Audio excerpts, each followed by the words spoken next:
two ways that I have parents pay attention to how they communicate to their child and how their children communicate to them.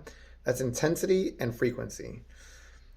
Intensity and frequency are the ways in which we point out what matters the most to us and that our children do with us as well, right? That means how loud you are, how intense you get when you communicate something, and how often you communicate it, and how loud your child gets and how often they communicate something. Because in that space of frequency and intensity is the message of what your child really wants from you and what your child believes you really want from them.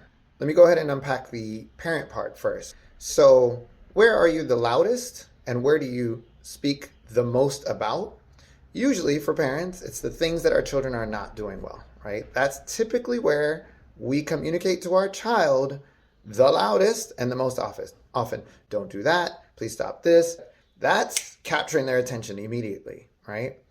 The question I have for you is, how often do you get loud, or how often do you tell your child what they are doing well? And I don't mean like empty hot air, like, oh, you're a great child. Sure, that's nice, that's cool. But when they are actually doing the things that you want them to do, when they are actually listening, that means even at the end of a tantrum, like, man, you were really off and loud and all that, but look at how you calmed your body down. I am so proud of you, right? How often do we do that? Because they need to hear it. The concept of intensity and frequency, like I said, also pertains to our children's communication.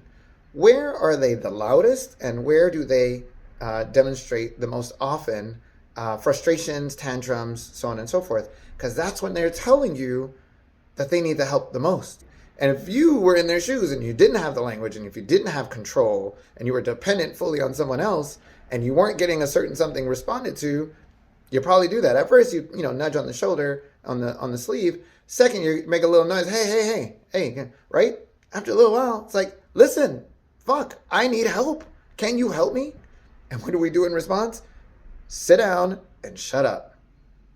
Sorry, doesn't work. The goal then is to find out, where is our child communicating to us the most? And I would even go as far as saying, let some of the other things that you've been doing ridiculously well, because you are doing most of what you're doing ridiculously well, but in these spaces, they're saying you're not hitting the mark.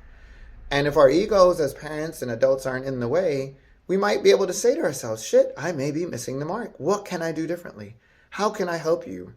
Right? And you're not going to get an answer immediately. And this does not happen overnight. Children are not light switches, just like we're not light switches, right? We need time to process and familiarize ourselves with the situation and shift structures. And that doesn't happen overnight.